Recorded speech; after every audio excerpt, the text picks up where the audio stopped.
look at that. Happy New Year, everyone. Oh, man, we are here for our very first live of 2026, and we can't be happier to be here with you guys.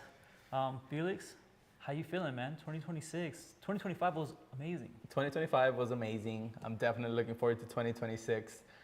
The reason we're running a little behind is we just had some really good conversations actually with John and Sylvia.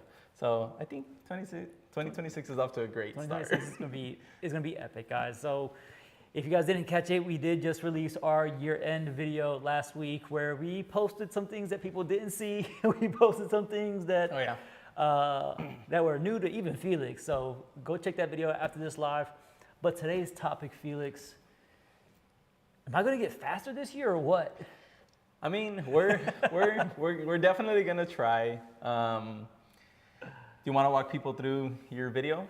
Yeah, so we posted this video. And then I'll give you my thoughts. Yeah. So we posted this video about 2 weeks ago, I think right on Christmas Eve, I think it was. Yeah. I finally got a year of driving under my belt. And it's been a very interesting ride, to say the least. Driven the GT4, GT4 RS, the GT3, but my main car has been the GT4. And I think we made some really good progression in terms of connecting things that I knew from the sim and actually doing those things in a real car. Two different things. Because you're right, it's, man, I feel for a lot of the sim guys who think that like, okay, I'm doing really good at the sim and I can just get into a car and do this in real life. Listen, guys, I'm gonna put Felix on the cam for this one too. Just like any sport, only like the top 1% of the 1% make it to the pros in any sport. So just because we're good on the sim, and there's plenty of guys that are even faster than me on the sim, you might be able to adapt quicker. I think that's one thing that you do get from being on the sim is the ability to adapt to actual driving skills and mechanics. You adapt to that quicker.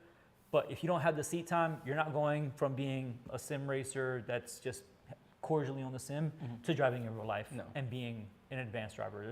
There's no way. Until there's a connect between the real life and the sim. Because a lot of people, I'm sure, will be like excellent at the sim, but they can't make like the connection to the real life stuff or maybe use the real, I don't know, what we actually feel on track. It's two completely different tools. Again, I'm still a believer that the sim is more of a tool, right? Yeah, I think it's great for certain things. Like I said, I understood a lot of concepts out the gate, and then my very first weekend at COTA, I did not have to spend any time thinking about what comes after this turn or what comes after this turn. I didn't have to think about any of that stuff. Yeah. So that gave me a leg up. But ultimately, the year culminated in, I think, I had a blast. I think a really good final session where I was chasing down a few cars. And I want to address that real quick because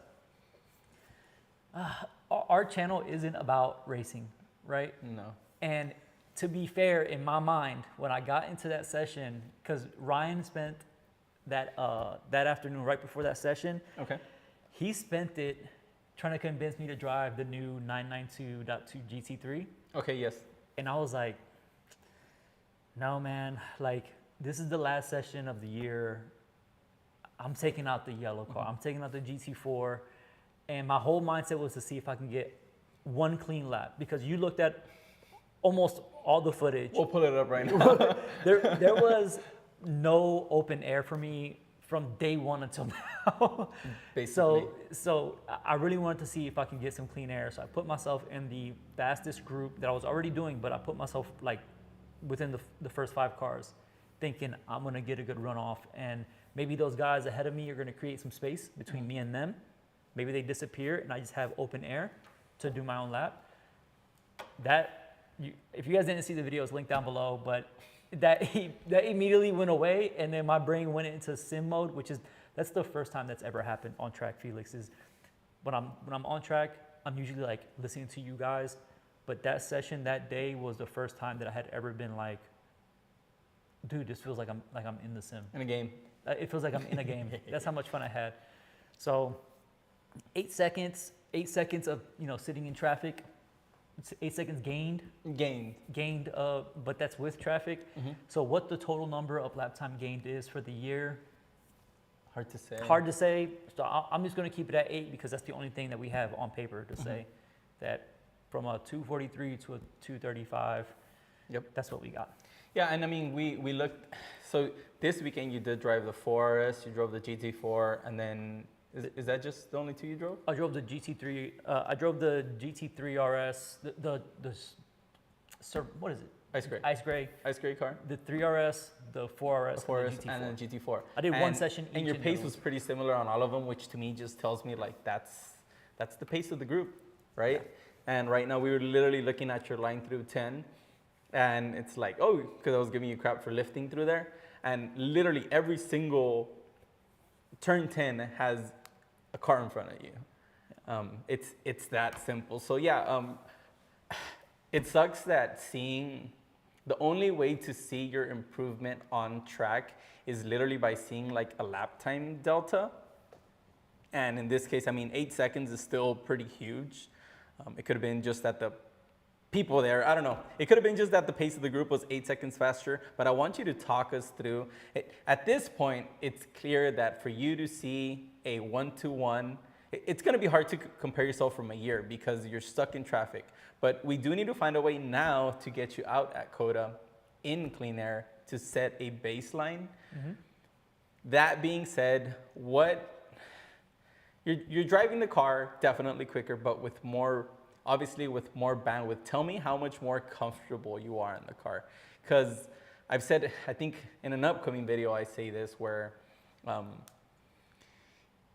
you're not gonna see it on the clock, but like the feeling of inside the car and actually like leading the pack versus, I mean, your first session, I think you said it in the video, like you were holding up a train of people, right? Because it was your first time out there. So you're in a very different situation, right? Yeah. So I mean, I think like I said in that last session of the weekend, my brain completely switched to thinking that I was in a game and I was just doing the thing that we had been kind of training me on the whole year. The bandwidth, like you said, it goes from having this much bandwidth so you get a little bit more with every single track weekend. Every single time you're on the track, you know, I went from literally, Ryan wanted to argue this with me. My very first session was in the rain. It was wet last year. Oh yeah. It was wet. Ryan said it was damp. No, it was pouring. it was wet. It was pouring. And the video showed it, but I was super nervous. It was wet, my first time out on track. So at one point I got black flagged because there was just 5-6 cars behind me. And then You're like, don't die. and I'm like, not knowing any better, I went offline and then pointed them in the wrong direction. So there was a lot of bandwidth that I was just offloading to Ryan that first weekend.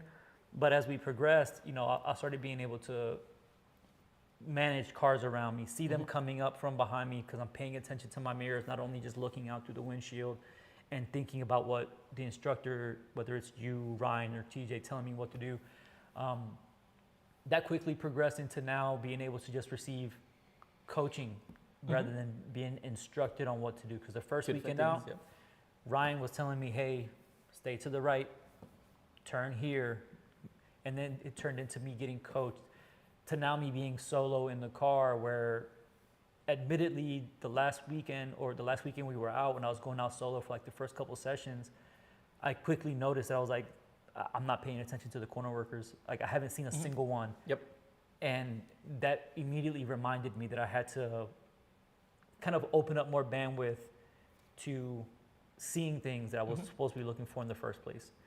So the bandwidth thing throughout the whole year is just with more seat time, you get more things just kind of revert to muscle memory.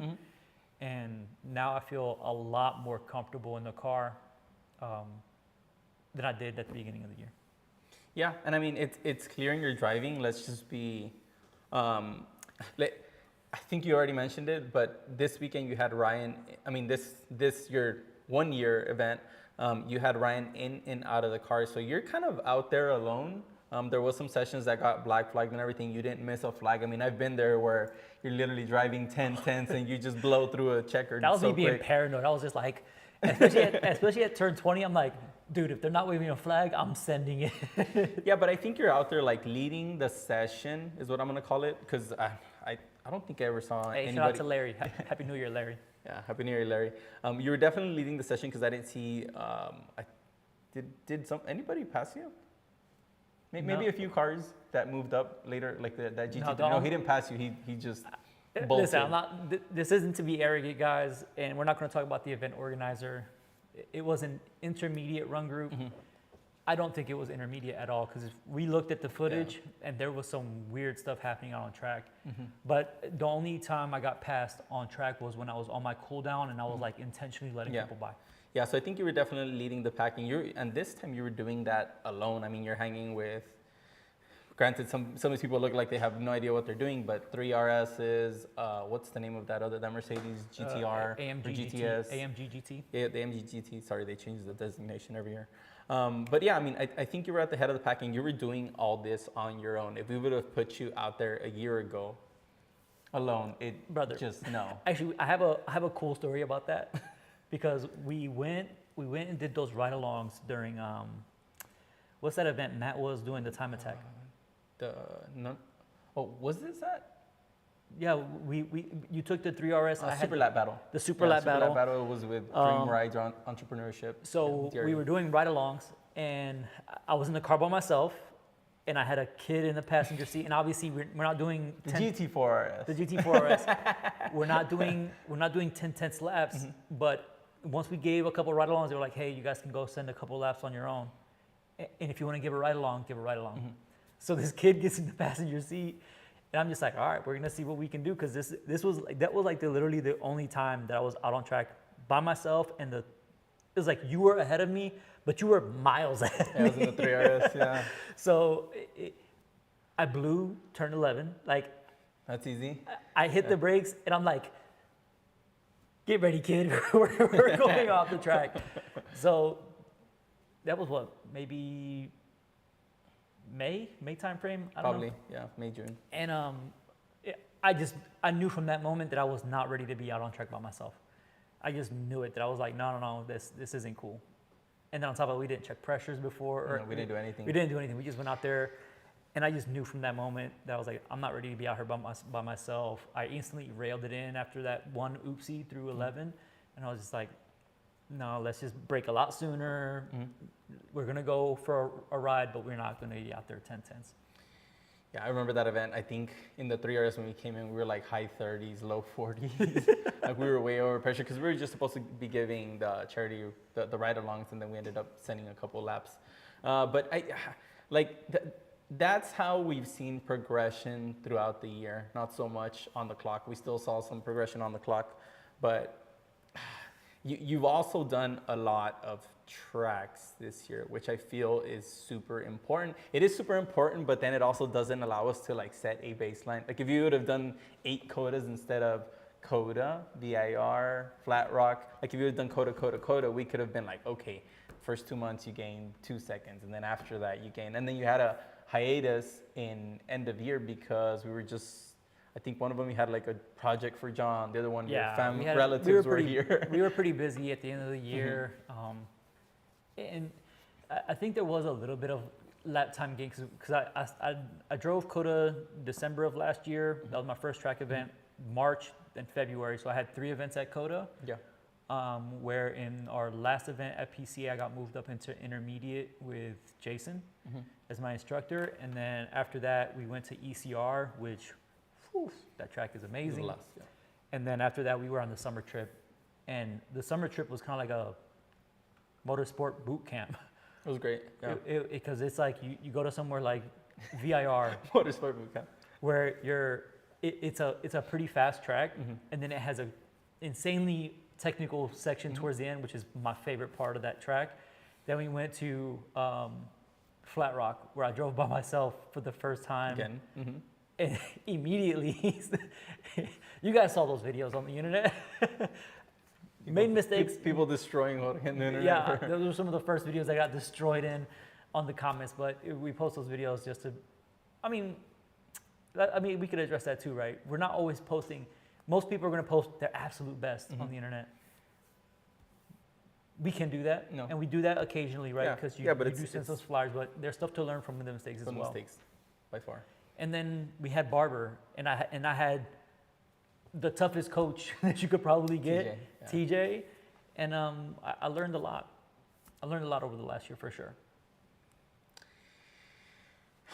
It's so you learned a lot, and I really love what you said about the motorsport boot camp. And it's more, whoever doesn't travel with us, you need to travel with us, because it is a eat, sleep, breathe the exact same topic for 2 weeks. 2 weeks. So 12, it's 14 definitely days. a boot camp. So Yeah. we're gonna keep that because it is a motorsport boot camp. But from the beginning, or from your first time on track to this now your 1 year culmination, we've also seen some improvement of the car, and this is one thing that I want to talk about. Yeah. What are your thoughts of like going from a Continental 200, which is like just an endurance tire that you were probably chirping on every entry? No, you probably weren't. You definitely were. Like into Barber, every time you go into turn one, it's like. No, it wasn't turn one. It was Turn five. Turn five. The sweeper to the left. You just chirped the tire on entry. And the Hoosier RS7, I mean, this is your first time experiencing a really sticky tire with a car with aerodynamics too, right? It's probably not going to be 1,000 pounds of downforce, but maybe a couple hundred compared to stock. Man, and this is where I kind of connect with Larry with what he said about doing all the mods to his car, where it just gives you so much more confidence to do something. Like, don't get me wrong, I want to gain the experience and the skill to be able to exploit everything that the car has to offer, right? But I mean, we take it back to between December and February. You made a sway bar change in February, and it gave me much more confidence coming out of 15. Yep. Way more confidence coming out of 15.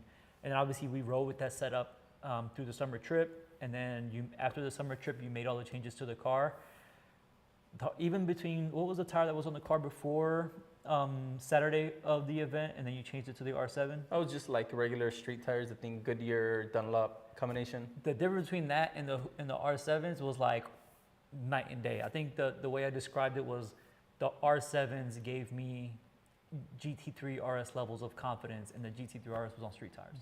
For sure. So that's how good it felt to be on those tires. Yeah.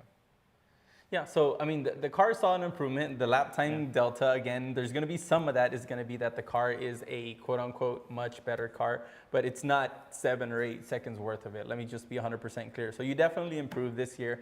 Now, for this next year, I don't think we need to definitely get you out of too crowded a run groups. We've already made it clear, like,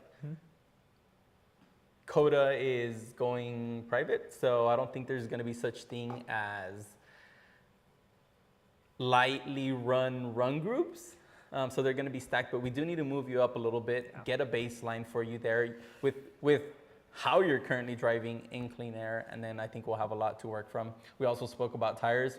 I don't think staying on R7s is going to be the right move, but we'll find a tire that has grip, longevity, consistency, and we'll put the car on that. Definitely not R7s. I don't know if I want to go back to Contis, but that's for another day. But you know what? That way we can track your progress day to day.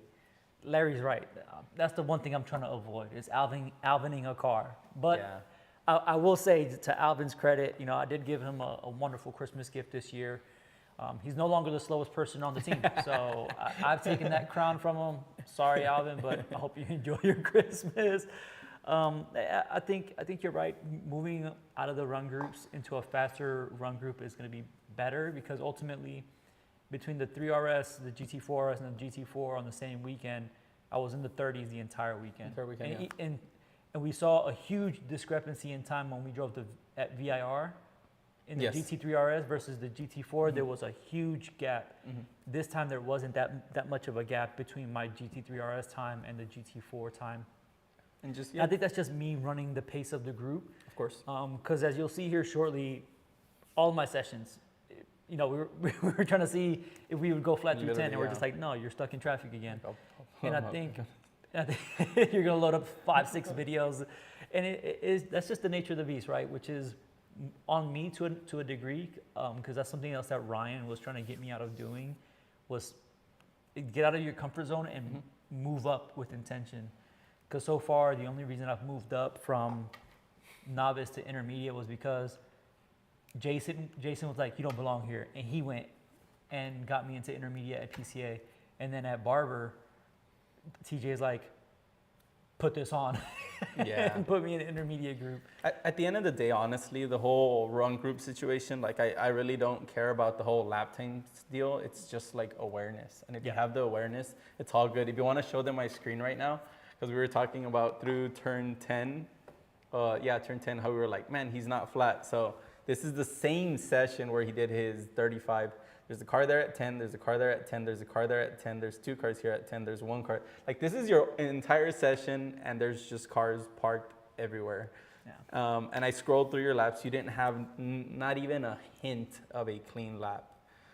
So we need to work on that. But I do, let me keep on showing them this. So I do want to be clear, so this is going to be, you guys be a little bit patient with me. I'm going to bring up Jorge's, in the blue, or in this, the one where he's driving alone, that's this year. The one in the red is where he is with Tim. And you can see here the delta is all throughout the entire lap. So basically he found pace everywhere, under braking, under throttle, pretty consistently through everywhere. But I mean, I could also see where you're more confident in the car. If we look at this section here through the S's, we all see how this blue histogram is a little bit taller. Go here. This blue histogram's taller, so all throughout this section, you're carrying more speed. Here you had a pass, so this is an anomaly. On the back straight, you're not carrying Tim around, so you're definitely going faster, even with the added arrow. But exiting, I mean, this is a clear example of being more confident, right? Exiting the carousel. Look at the difference here, like when you're alone, and now you're alone, you're 100% throttle, and the other one, you are at, you're kind of in limbo, you're in no man's land.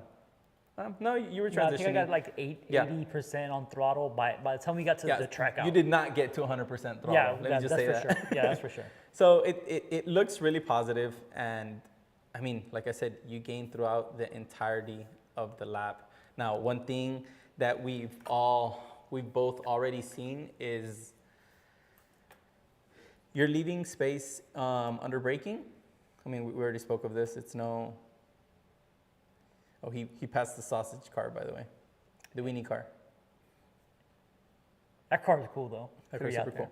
So here we're coming down the back straight. I'm bringing it to 200. You're bringing it to 200. Yep. That car can, not easily, but if you do it right, the car can brake at the 150 or maybe just past the 150. Yeah. Because of the speed you're carrying. So one thing we need to talk about is, I don't want to deviate too far from it, but how are we going to get you to the point? You can remove the data. How are we going to get you to the point of where you're getting outside of your own head? Because I've been coaching you, and I'm like throttle, throttle, throttle, and you're selective. You're like my dog. You're selective of what you hear and what you do. So the next year definitely, like, you're gonna have to learn to. The whole being in traffic, passing people, I think that's like, I might be wrong, but that might be behind you, because I feel like you want to see the progress now, and part of the progress is going to be you getting out of your comfort zone. Yeah. What are your thoughts? I mean, I think you're 100% right, because I think I've spoken about this in a few other videos where it's, my self-preservation is like 10 almost all the time. But during my last session, in December, I knew that I was braking too early at the 200, and I think I called that out in the video, and that's why Ryan was telling me, like, you're braking too early, but you also don't need to carry a 10 brake throughout this entire section of the brake zone, because you're going to overslow the corner. Yeah.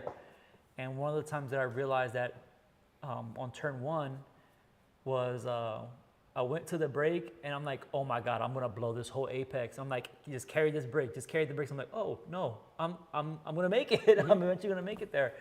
So I think you're right. It's gonna be a matter of me getting out of my comfort zone. And I think now that now that I can be more intentional with it, now that I have more confidence, that's going to be easier for me to do that. But I think the game plan that I think I mentioned this to you before is to get the fastest. Karen said Chaco heard that part. Hey, get him, Chaco. But I think that the thing that we should probably work on is getting you in the right seat. You know, we got to have the fastest Cayman driver at COTA in the right seat, you know? Yeah. And maybe for like the first session of the weekend, pull a TJ, you know what I'm saying? Because TJ, that's one of the things that I enjoyed about TJ's session. TJ was like, do this. And it's just, outside of controlling the pedals, because TJ can't control the pedals. No. But like at turn 11 or turn 11, you said I didn't cut off the nose on the guy that gave me the point by. TJ was forcing me to do that. And it's like, no, you're going to do it. Because if not, TJ's going to grab the wheel. But maybe like, hey, don't brake yet. Brake at the 200 and make me carry the brake. Keep going. Yeah. And then you're just in your mind like, You know, because Ryan did that once. Ryan did that once at ECR. I don't remember what brake marker was on the left at turn 1 at ECR, but I felt the car rotate and it freaked me out. Yeah. It freaked me out feeling that for the first time. So I think once I feel it for the first couple times, the car rotating, having to carry brake longer, the feeling of potentially missing the apex because you think you're going too fast, but then you realize you're not. I think that's when I'll probably break out of that. Yeah, I agree. And I mean, it's been a year of driving, but I want your opinion on this, but I can confidently say is that you do not, like, if you were driving that car without Ryan or me or Alvin doing laps in it, you would have no idea like of the baseline that car would have, where you're 100%. supposed to be braking, because you're so inconsistently in traffic that you would kind of just be like, Man, that's such a good point because, and it's because I've watched your laps That in you that know. car. Like for instance, between 5 and 6, you always grab. It doesn't matter if it's 2 seconds worth of or half a second worth of Full throttle. You're grabbing full throttle at every moment that you think you can grab full throttle safely, and that's where I got that from. Right, is being able to see that footage, which is a testament to why you should be looking at other people's lap videos that have brake traces and you can see what their feet are doing. Because if I didn't see that, it's one thing for me to sit right seat in the car with you. I can feel what the car is doing, but I don't know what your feet are doing. of course. So seeing that footage has been invaluable over the course of the last year, just being able to not only go on these ride-alongs with you guys and say, okay, the car does have a ton of grip. It can take these corners. Maybe that's what it's going to take to go flat through too, is me getting in the passenger seat with you and going for a sketchy ride through and like, two. look, it's easy. Yeah.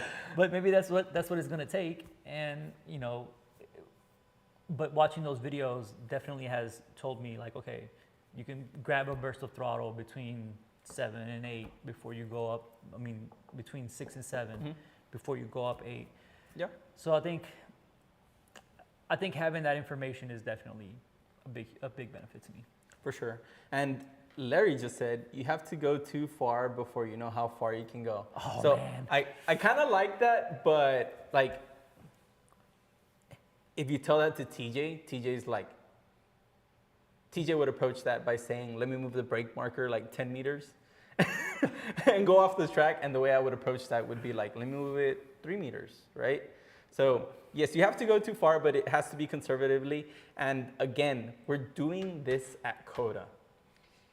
It's hard to push the brake zone too much, or I mean, if you do end up botching a brake zone, you just go straight off.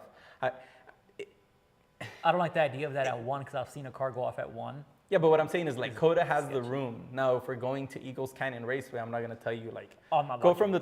from the 3 marker to the 2 marker, because that's definitely a big jump, right? I'd be like, think let's just that's go what we did. past the 3 marker, because you go after, you're gonna tear something up in the car. Yeah. But you have 1 more year at COTA too. Yeah, and just a quick note on that, right? Because we've had discussions on Alvin and how Alvin was insanely fast at one point, and he was like smoking everybody. And then you put him in Spinderella, the C8 Corvette, or which Yeah, C8 Corvette. The C8 Corvette. Z51. He spun it at ECR, or not at ECR, at VIR. VIR. and then he pulled out of it.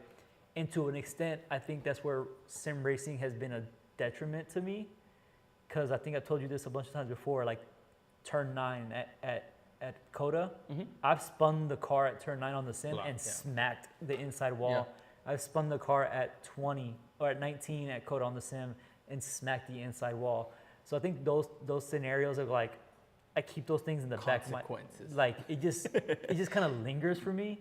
For sure. And that's probably why I'm like Alvin's like, Alvin still sends it. That's his benefit. Yeah.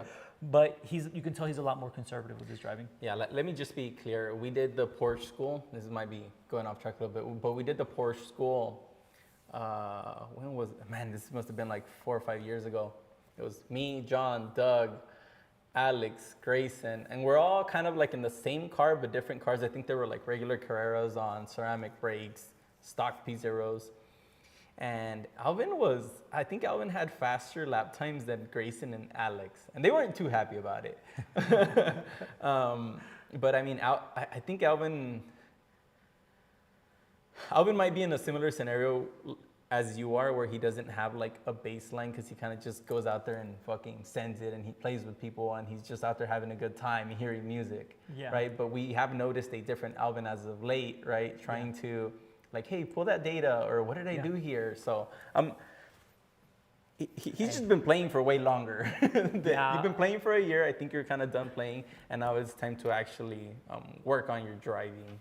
Yeah, and I think Alvin recognizes that too. Absolutely. Because he definitely wants to have somebody sit in the right seat with him. But he's still timid about it. He's still timid. So listen, for me, I think the plan going forward for me should be at least you or Ryan or TJ get in the car with me first session of the day to just set the standard for what needs to be done. Yep. And I drive by myself for the rest of the day, and then the second day, check on learning, because that's exactly what I did with Ryan this last time that we went out. He drove with me the first 2 sessions to kind of dust the cobwebs off. I went out for the rest of the day by myself. And the very first session the next day, he got in. And he saw what I was doing by myself, gave me some additional pointers, and then I took that to the bank with me and did the rest of the weekend. Yeah. Now, did I cash in on that, on every single thing he said? Likely not. Because, listen, in the car, listen, outside the car, I'm going to talk. All right? I'm going to run my mouth. You need to read what Larry put on there, because it's completely true. You need to say, Larry says you want to separate your sim and real world experience. They're not the same. I 100% agree, but I can't get it out of my brain sometimes when I've experienced, I want to say like that, crashing in the sim. Like I was saying, I'm going to talk my stuff out of the car, but when I'm in the car, dude, I'm in the car. Like, I don't want to say I'm tense the whole time, but I used to be very nervous getting into the car every single session, and until this last weekend, I wasn't very nervous going out. I was actually kind of looking forward to it, to be honest with you. Going out there this last time, I think that kind of showed me the amount of bandwidth that I had freed up, the confidence that I had gained. Because I don't know if you or Ryan may have noticed it at ECR, but whenever I'd get into the car, you'd be talking to yourself? I'd be like this. VIR, you'd be talking to yourself, yeah. I'm like, everything good over there? Yeah, and I'm just like trying to get my nerves down, because I literally got into the car nervous every single time, and it wasn't until this last time that we went out there in December where I was like, oh, I got this. Yeah. So, yeah, I'm looking forward to 2026 for you. 19's here we come. I'm hoping I can get there in 26. Shit. Listen, we'll see. I mean, to be honest with you, the lap timer is cool, right? It is cool to pat yourself on the back and see, even in this case, an 8-second difference between your first session and your last session. But I think the thing that I got out of it the most was being able to see on the traces, on the histograms from my brake and my accelerator pedal, that I was much more confident doing a lot of things that I just was not confident doing with an instructor in the car. And that's with somebody telling me to go do those things, because the instructor knows that the car can do what they're telling me to do. I'm telling you guys, the only time I've ever done almost everything the instructor said was with TJ in the car. Because you have to. because you have. Because you have to. I'm pretty You have sure an that option. I'm pretty sure that if TJ had access to the pedals, he would take control of the pedals if you don't do what he says. Yeah. Larry says, meanwhile, Felix and me and John are shit talking on comms while we line up. Yeah, I mean, That's how much we're not thinking about it, I guess. I mean, now I feel like I can probably receive some shit talking, because I'm pretty sure that if I got into the intermediate group with, not to say that Ryan's the intermediate, but sometimes he does demote himself to make room For the cars, yeah. in advance. But if I'm in the intermediate group with Alvin and Ryan or whoever, and we're all on our radios, I'm just gonna get ready for point buys because I'm gonna be getting them. Because I think one of the things that should also be mentioned as well, right, is that just because I was faster than a lot of people in that intermediate group, does not mean that I'm the fastest driver, and I shouldn't carry that arrogance with me into a different run group, right? Because when we went from novice to intermediate at Barber, I was nervous then too, and I got a couple point buys and also gave a couple point buys as well. So it's just balancing those two things out to make sure that we're not getting ahead of ourselves too much. Yeah, but that's the thing, like you actually think about that. A lot of people are going to be on the flip side of this where they think they're an advanced level driver because they have the car or because they ran Trans Am in 1985 or whatever. And they're actually having to like backpedal, but then they're stuck in this situation where like they don't want to get demoted, right? Because it doesn't look good for anybody. And I like your approach. I think there's obviously still a lot to work on because that GT4 has more lap time. But I can't even talk to you, or I really can't tell you like you need to improve here, you need to improve here, you need to improve there, because you're just not finding consistency. Like you just can't find consistency in the world you're living in because every corner is gonna have a couple cars.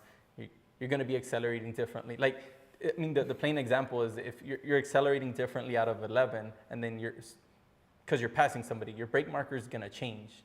Yeah. Right? But I was braking a little bit deeper than I was when Before, I first yeah. went out, even when For I was sure. getting a pass. So just confidence level, guys. That's one thing that I really tried to hit on a lot In the video, in my video was the fact that seat time is king. You know, I have no disagreement with Larry on this, that separating the sim world from your real-time driving experience is you have to, because you don't even get the same sensations out of being in the car that you do on the sim. And I don't care what type of sim setup you have. You can have the most, man, who is it? They have some crazy sim that has motion and everything in it. I don't even think that if you spent hundreds of hours on a sim that costs $100,000, that's not going to get you close to what it is to have the actual seat time. Yeah, I said this last time. There's one of the Cadillac development drivers. They have like the sim that has like a full slider front and back and like a huge screen. It's basically like a room sim, not anything like we have that's millions and millions. And he was like, yeah, this gets you 95% there. And that's like a multi-million-dollar setup that's sponsored or created by Cadillac Racing. So. Yeah. Just food for thought there. Larry, I mean, look at what Larry just said. He said, think about this, Jorge. My first weekend at COTA in a GT4, my fastest lap was a 2:33 in PCA intermediate group. So intermediate group has pace in the 30s, is what he's saying. We're trying to get below that. I mean, I think that was like the biggest goal that I had from the beginning of the year, to translate the skill into a lap time in the 20s. Yeah. And I didn't even get there in a GT3 RS in that run group. Yeah, no. And trust me, guys, nobody passed me in that GT3 RS in that run group. And we still ran a 30-something. I think it might have been like a 35. I don't remember what the lap time was in the GT3 RS. But if I'm running the like same... a 33. If I'm running within a couple seconds of my GT4 time, you know I'm just maxed out in that run. Being. And again, I'm trying to be humble. I'm not trying to be race car, but that last session, I'm still like extremely happy with that last session. Extremely happy with the last session. But Felix, going into the new year, now that we're here, we spoke about this, right? Because I'm like, what's going to happen now, right? Because we need to see what this translates into. And this is kind of a glimpse into the content to come, right? Because we've spoken about setting actual goals for each event on what to work on. Because now that I have a good set for the fundamentals, we can actually start moving some break markers, right? So, you know, maybe we go to COTA in February and you're like, hey, I want you to break. I don't care what you do for the rest of the session, but at turn 12, you're gonna break at the 150. I think we would definitely start with braking, and you understand the concept perfectly of getting to threshold, holding threshold, carrying the trail all the way in. So it's going to be relatively easy, but for sure the first thing we work on is braking, and after we figure out braking, that's when we start moving into throttle, and then after that it's all like the medium speed corners and attitude of the car. Yeah. This next year we definitely have to find a. First of all, like I said, we need a baseline from you, and then we're gonna have to work off that baseline, because we're not even close to having a baseline with all the traffic you have. I wouldn't consider this a 3599. I wouldn't consider that a baseline because you're holding yourself up in a lot of places because you just have a car stuck in front of you. So what I heard is that could have been a 29. No, never said that. Never said that. Never said that. No, it honestly would have been cool. I just can't.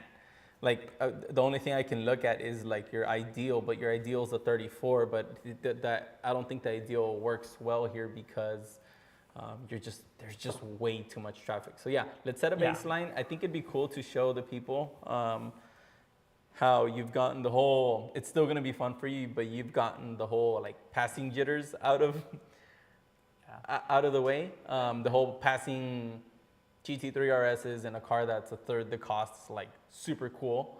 Listen, guys, that felt great. I'm not gonna lie, especially coming from the sim, because I don't think we said this on the live.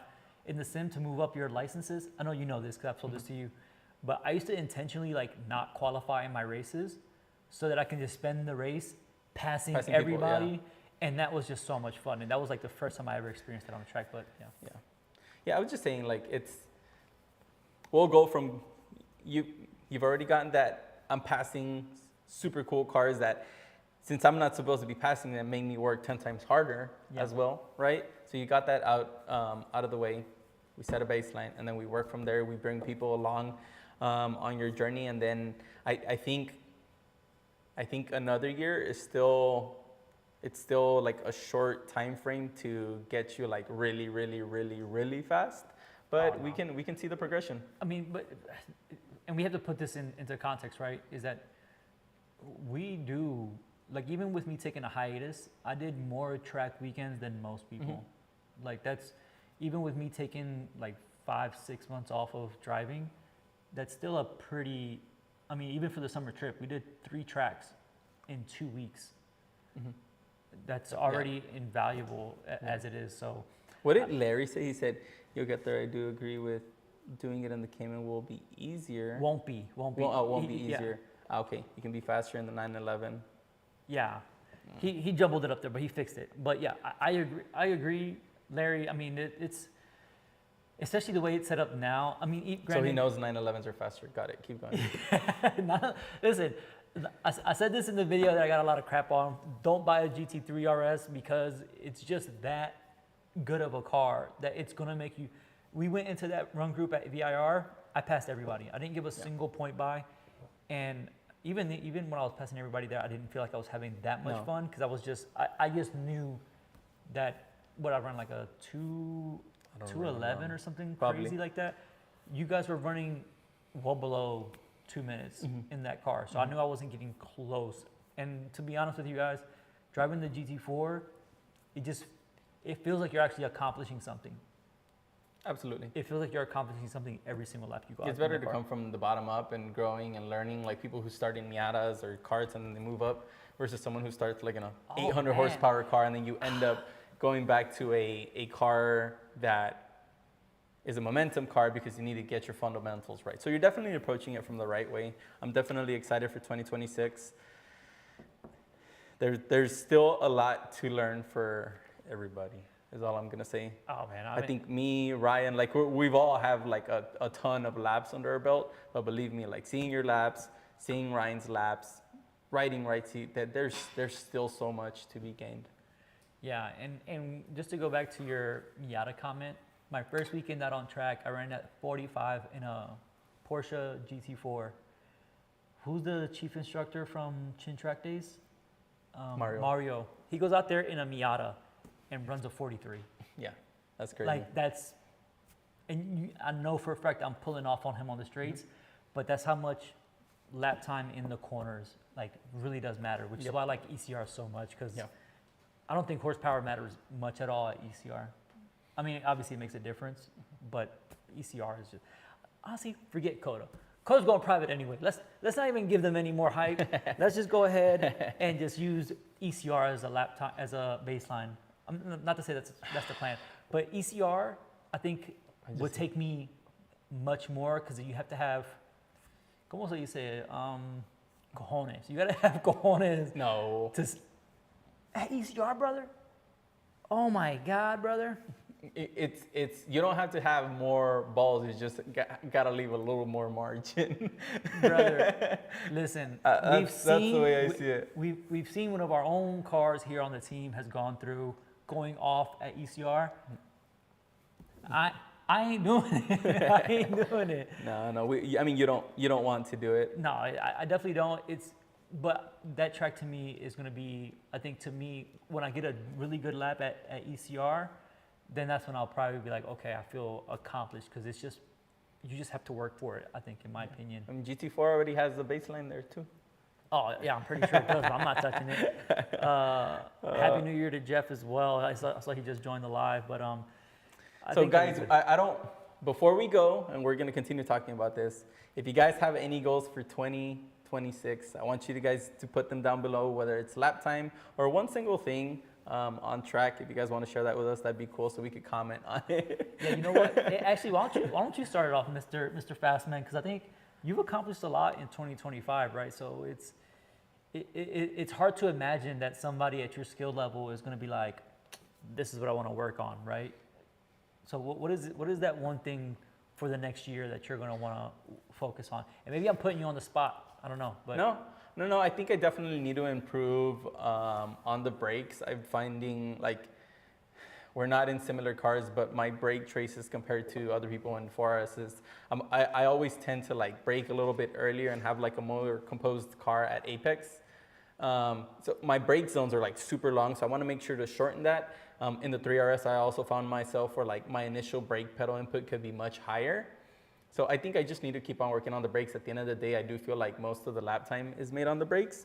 So there's a lot to learn. I'm still developing the dexterity in my with left foot braking, because remember, I've now been left foot braking for a year and change. So I'm just gonna keep on working at that. We definitely had a crazy, like I drove the Club Sport, I drove the Rush, I drove every single one of our cars, and the SSR.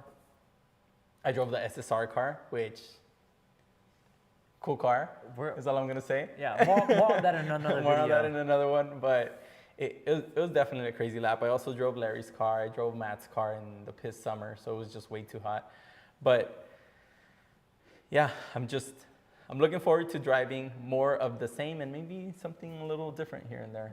Yeah, I think it'll be exciting to watch. I mean, especially not to give too much of it away, but we did just get the 992.2 GT3, and hey, let's see what that thing can really do. Yeah. Because one of the arguments, and I think I've said this in a previous live, is the next GT3 is always better than the previous GT3 RS, and I think it's going to be a little hard this time around, because the GT3 RS is literally that good. It is. Yeah. There's no way. But from what I'm hearing, that car is pretty quick. It feels strong. It feels strong. Then again, we're all like in just 3-point harnesses or in a regular seatbelt, so it can feel really good, or like it's pulling a ton of G's, but yeah.